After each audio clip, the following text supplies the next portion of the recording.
हे शिक्षकांचं आद्य कर्तव्य आहे. राळेसारख्या माझ्या ग्रामीण भागातल्या गावामध्ये 3री आणि 4थीचा वर्ग असतो. 3रीच्या वर्गातला शिक्षक इमानदारीने शिकवत असतो. पोरांनी काहीतरी आयुष्यात घडावं असं त्याला वाटत असतं. पण 4थीच्या वर्गातला शिक्षक मात्र तसा नसतो. 10 वाजता येत असतो, शर्ट काढून खुर्चीला अडकवत असतो आणि निवांत झोपत असतो. दुपारी 1 वाजता उठायचं, शाळेतलाच भात खायचा, नंतर निवांत झोपायचं.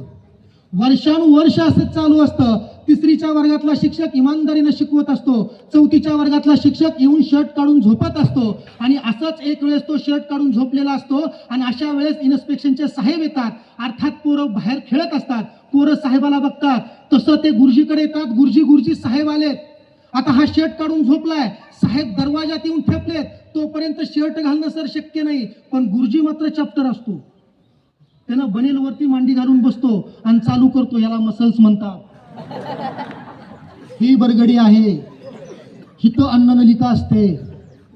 इन्स्पेक्शनचा साहेब म्हणला, स्वतःचा शर्ट काढून विद्यार्थ्याला शिकवणारा जिल्ह्यात दुसरा शिक्षक नाही म्हणला. त्या वर्षीचा आदर्श शिक्षक पुरस्कार त्या शिक्षकाला भेटला. आपल्याला आदर्श शिक्षक पुरस्कार भेटावा म्हणून नाही, तर आपण विद्यार्थ्याचे आदर्श म्हणून आपण त्यांना चांगलं इमानदारीने शिकवलं पाहिजे. सगळ्यात महत्वाचं दान तुम्ही करताय, हे एकमेव ज्ञानदान असं आहे की जे दिल्यानं सुद्धा दुपटीनं वाढतं. ही सगळ्यात महत्वाची गोष्ट आहे.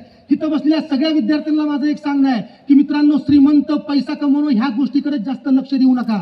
कोण श्रीमंत आहे हो? इथं बसलेले तुम्ही सगळे 20च्या वयाची मुलं ह्या स्टेजवर बसलेल्या 50च्या वयाच्या शिक्षकांना उद्या विचारा की आयुष्यात पैसा महत्वाचा आहे का शरीर महत्वाचं आहे. ते तुम्हाला खरं उत्तर देतील.